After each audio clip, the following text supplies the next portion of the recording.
पाऊस आहे बाहेर. काय बोलताय? आज लेट का झाला? अहो तुम्हाला काय कळणार आहे आमचं दुःख? बाहेर एवढा धबा धबा धबा धबा पाऊस पडतोय. तुम्ही काय, तुमचं काय, मस्त उठलात आलात ऑफिसला, ब्रश करत करत तर तुम्ही ऑफिसला यायला. आमचं तसं नाही ना. आम्ही उठा, सकाळी ट्रेनचे धक्के का तिसरे का मला पाऊस आला काय नाही आला अजून. वाटलंच मला फोन करून, हॅलो मॅडम काय मग तुम्ही कुठे, अर्धा तास तुम्हाला लेट झाला, अर्धा तास थांबून जायचं.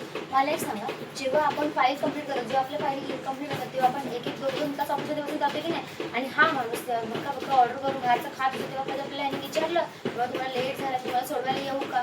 सोडलं तर लांबच राहतं. कधी विचारलं मॅडम काय चहा पाणी वगैरे काही ऑर्डर करू का? कधीच नाही. आणि आपल्याला 10 मिनिटं लागतील एवढं सांगतो. मला जराच काय, मला ते रिझनच टाकायचं. खरं सांग काय बोलता? मला आज बॉस बोलणार आहे. त्याने जर मला केव्हा बोलावलं ना, मी डायरेक्ट त्याला बोलणार आहे की तू मला बोलायचं नाही, मी टायमात लेट येते, मी लेट थांबेल, काम करून मलाच जाईल. तुला जेव्हा कामाची म्हणते ना मग तुम्हाला मॅडम माझी बॅग तुटली तर माझा डब्बा पण त्या ट्रेनमध्ये पडला तर तो डब्बा कुठे शोधत बसून मी आज मला उपाशीच राहावं लागणार आहे.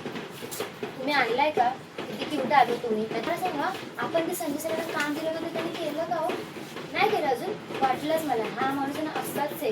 त्याला तुम्ही आपण जे वेळेला काय काम सांगतो आपण लगेच ते करून द्यायचं. आणि जेव्हा आपण यांना काहीतरी काम करू द्यायचं, हात दुखतो, तोंड दुखतं, हा आपली कामं कधी करणार नाही ना. आपण काय प्रामाणिक, कोण बोला की हो हो करतो. काय खाली कॅन्टीनमध्ये खायला जावेल का? अहो कॅन्टीनचं सोडा. आता जर मी 5 मिनिटं जरी बसले ना, माणूस आला ना मॅनेजर बघून असता काय मॅडम हा खाली गेलं खायला कळत नाही, काम पण करणार, मस्त लेट पण यायचं आणि खात बसायचं. हे बोलेल जाऊ दे बाई मी माझं काम करते.